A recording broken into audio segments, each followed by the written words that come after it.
신랑 어머님, 옆으로 비켜주세요. 신부님 드레스가 가려요. 사진 기사가 다급하게 말했을 때 저는 단상 위에서 엉거주춤 서 있었습니다. 네, 거기 말고 사돈분들 뒤쪽으로 좀 와주시겠어요? 구도가 안 나옵니다. 순간 정적이 흘렀어요. 아들이라도 나서서 엄마 여기로 오세요 하고 챙겨줄 줄 알았습니다. 하지만 아들은 며느리 드레스 자락을 정리하느라 정신이 없더군요. 저는 떠밀리듯 뒷줄 끝으로 밀려났습니다. 화려한 조명이 주인공들을 비추는 동안 저는 그림자처럼 구석에 서서 억지 웃음을 지었어요. 플래시가 터질 때마다 눈앞이 하얘지는데 속에서는 시커먼 것이 울컥울컥 올라왔습니다. 내가 왜 여기서 이러고 있나? 제 나이 63입니다. 시장통 상가 1층에서 15년째 반찬 가게를 합니다. 상호는 행복 반찬인데 정작 저는 웃을 일이 별로 없었어요. 새벽 5시면 가게 셔터를 올리고 멸치를 볶았습니다. 하루 종일 물 마른 날 없는 손은 퉁퉁 불어 터져서 겨울이면 갈라진 틈 사이로 간장물이 배어들어 따가웠어요. 남편은 일만 했고 집안일은 모두 제 몫이었습니다. 말수도 적었어요. 중요한 순간에도요. 그저 아들 하나 번듯하게 키우겠다는 일념 하나였습니다. 다른 엄마들처럼 학원 픽업은 못 해줬어도 아들 도시락 반찬만큼은 기가 막히게 싸보냈어요. 그 덕분일까요? 아들은 구김살 없이 컸고 번듯한 공기업에 들어갔습니다. 작년 가을 아들이 결혼하겠다고 여자를 데려왔을 때 저는 부엌에 숨어서 빨간 고무장갑부터 황급히 벗었어요. 손을 씻고 또 씻었습니다. 손톱 밑에 낀 고춧가루 물이 빠지지 않아서 결국 로션을 듬뿍 바르고 손을 오므린 채 거실로 나갔어요. 어머니 안녕하세요. 참 곱더군요. 며느리 될 아이는 손이 배곡 같았습니다. 그 아이가 건넨 과일 바구니를 받아들는데 제 거친 손등이 그 아이 손에 스칠까봐 저도 모르게 움찔했어요.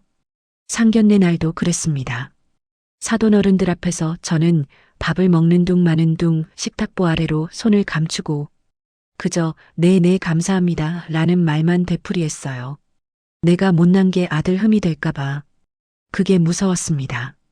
결혼 날짜가 잡히자마자 은행으로 달려갔어요. 10년 넘게 부은 적금 통장. 매달 30만 원씩 콩자반 팔고 김치 팔아 모은 돈이었습니다. 고객님 이거 만기까지 딱 2달 남으셨는데 정말 해지하시게요. 이자가 꽤 차이 나는데. 은행 직원이 안타까운 듯 물었지만 저는 뒤도 안 돌아보고 도장을 찍었어요. 아들이 장가간다네요. 당장 쓸 데가 있어서요. 그 말을 하는데 목소리가 왜 그리 떨리던지요. 해지한 4천만 원 중에서 3천만 원은 아들 계좌로 바로 이체했습니다. 나머지 1천만 원은 현금으로 찾아서 가슴에 품고 나왔어요. 이 돈이면 우리 아들 전세 보증금에 보탬이 되겠지. 나도 그날만큼은 비단 한복 입고 머리 올리고 혼주석에 앉아 당당하게 손님들을 맞이해야지.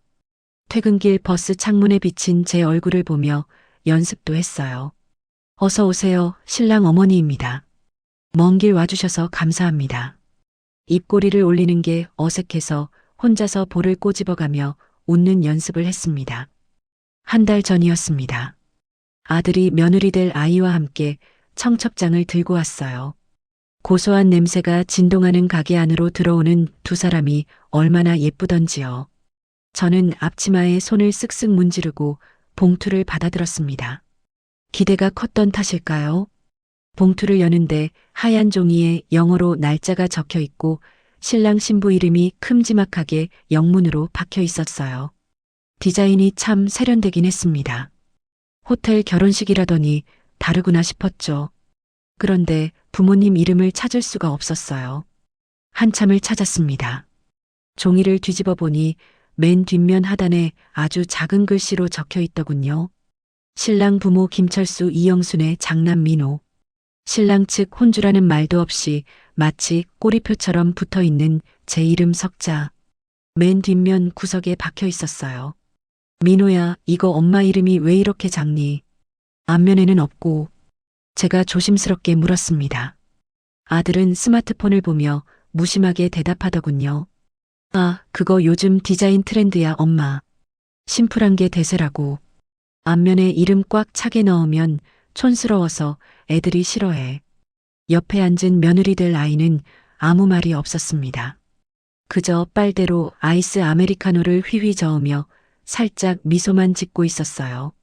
그 침묵이 아들의 말보다 더 아프게 찔렀습니다. 그래도 엄마 가게 단골 손님들도 오실 거고 친척들도 볼 텐데 누가 누군지 잘 안 보이지 않겠니? 아들이 미간을 찌푸리며 말을 잘랐어요. 엄마 손님들이 청첩장 보고 와.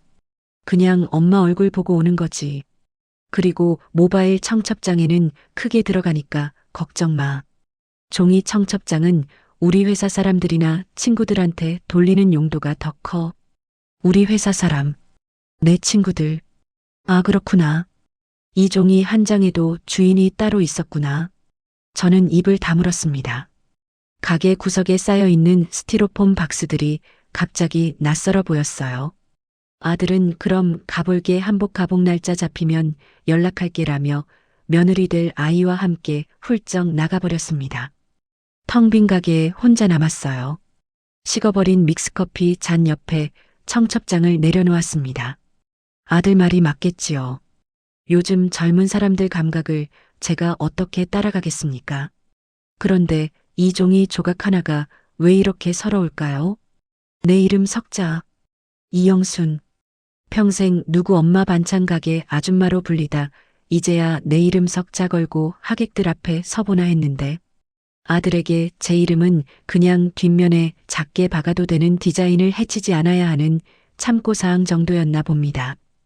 반찬통 뚜껑을 닫는데 눈물이 툭 떨어져 멸치볶음 위로 떨어졌어요. 급히 행주로 닦아내며 혼자 중얼거렸습니다. 주책이다 이영순. 좋은 날 앞두고 이게 무슨 청승이야. 하지만 가슴 한구석이 뻥 뚫린 듯 시려왔습니다. 2주 전이었어요.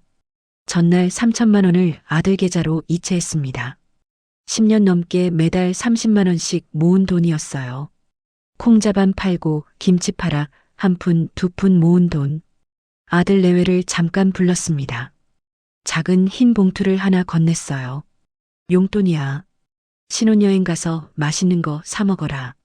며느리가 그 봉투를 받아들더니 무게를 잠깐 느껴보고는 핸드백에 넣었습니다. 감사합니다, 어머님. 그 말이 스마트폰 알림음과 함께 흘러나왔어요. 아들은 제 눈을 피하며 화면만 긁어대고 있었습니다. 어제 이체된 3천만 원. 확인했다는 메시지 하나 없었어요. 그때 알았습니다. 아, 이 관계에는 보이지 않는 선이 그어져 있구나. 저쪽 사돈댁 식구들과는 매주 주말마다 맛집을 찾아다니고 캠핑을 간다는 걸 인스타그램 너머로 봐서 알고 있습니다. 하지만 저에게는 늘 바쁘시잖아요. 피곤하실 텐데 쉬세요 라는 말로 친절하게 선을 긋습니다. 그 선을 넘으려 하면 제가 주책 맞은 시어머니가 되는 거겠지요. 그래도 그땐 몰랐습니다. 결혼식 날이 이렇게까지 외로울 줄은요. 대망의 결혼식 날이었습니다. 새벽부터 일어나 한복 고름을 메고 미용실에 가서 머리를 올렸어요. 거울 속에 비친 제 모습이 낯설면서도 설렜습니다. 그래도 내 아들 장가가는 날인데 혼주석에 앉아 의젓하게 축하해줘야지. 식은 정신없이 흘러갔어요. 화려한 조명, 비싼 꽃장식, 웅장한 음악, 모든 게 순식간에 지나가고 사진 촬영 시간이 되었습니다. 단상 위에 친척들이 우르르 몰려 올라갔어요. 사돈댁 식구들이 참 많더군요. 며느리 형제자매 조카들 사촌들까지. 북적거리는 사람들 틈에서 신랑 신부가 환하게 웃고 있었습니다. 저도 그 옆에 서서 아들 어깨에 손을 올리려 했어요. 그때였습니다. 카메라를 든 사진 기사가 다급하게 말했습니다. 자, 어머님 잠깐만 옆으로 와주시겠어요? 신부 드레스가 가려서요. 네. 제가 잘못 들은 줄 알았어요. 엉거주춤하게 서 있는데 기사가 다시 말했습니다. 어머님, 거기 말고 사돈분들 뒤쪽으로 좀 와주시겠어요? 구도가 안 나옵니다. 순간 정적이 흐르는 것 같았어요. 아들이라도 나서서 엄마 여기로 오세요 하고 챙겨줄 줄 알았습니다. 하지만 아들은 며느리 드레스 자락을 정리하느라 정신이 없더군요. 사돈댁 식구들은 이미 며느리를 중심으로 겹겹이 에워싸고 있었어요. 저는 떠밀리듯 뒷줄 끝으로 밀려났습니다. 화려한 조명이 주인공들을 비추는 동안 저는 그림자처럼 구석에 서서 억지 웃음을 지었어요.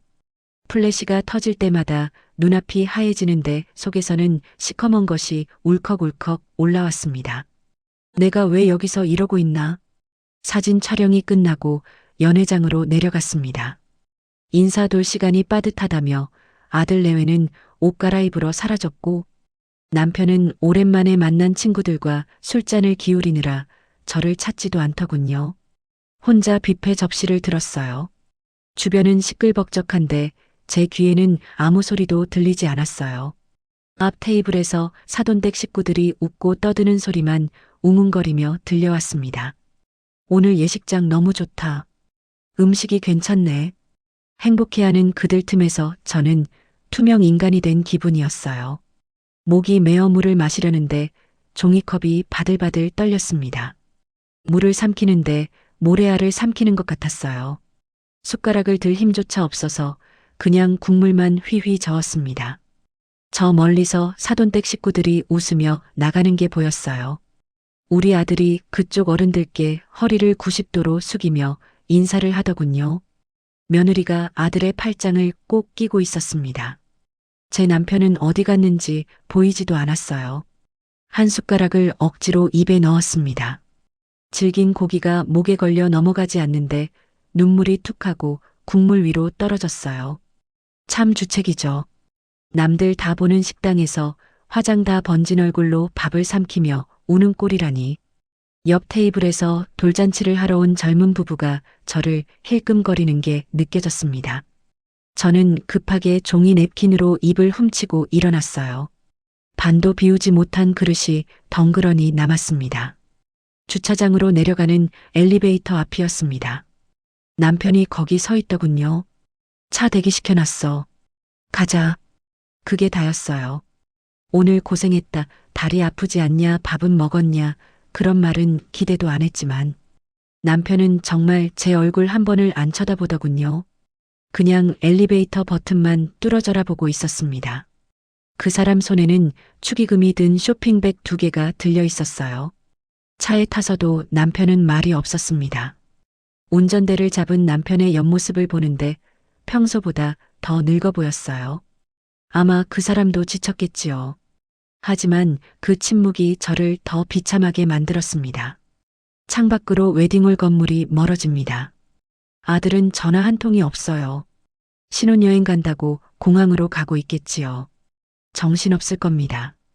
이해합니다. 머리로는 다 이해하는데 마음이 자꾸 고장난 것처럼 삐거덕거립니다. 집에 돌아와 현관문을 여는데 텅 빈 거실이 낯설게 느껴졌어요. 어제까지만 해도 아들의 운동화가 놓여있던 자리가 휑합니다. 화장을 지우려고 거울 앞에 앉았습니다. 속눈썹을 떼어내고 올림머리를 고정하던 실핀을 하나하나 뽑아내는데 거울 속 제 모습이 너무 초라해 보였어요. 아들을 장가보낸 게 아니라 제 인생의 30년이 통째로 삭제된 것 같았습니다. 투명인간이 된 기분. 오늘 하루 종일 제가 들었던 말이라곤 신랑 어머님 이쪽으로 서세요. 저쪽으로 와주세요 뿐이었어요.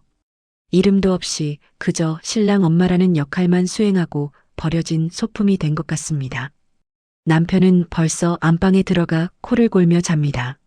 저는 거실 소파에 앉아 퉁퉁 부은 다리를 주무르며 이 글을 씁니다. 식탁 위에는 아까 챙겨온 답례품 떡 상자만 덩그러니 놓여 있네요. 제가 너무 욕심이 많은 걸까요? 자식은 품 안의 자식이라더니 떠나보내고 나서 서운해하는 제가 못난 엄마인 걸까요? 아니면 평생을 바쳐 가족 뒷바라지한 대가가 고작 이 식은 국 한 그릇 같은 소외감뿐이라면 정말 제 인생이 너무 허무한 것 아닙니까? 여러분 생각은 어느 쪽입니까? 혹시 다른 생각이 있으시다면 그것도 들려주세요.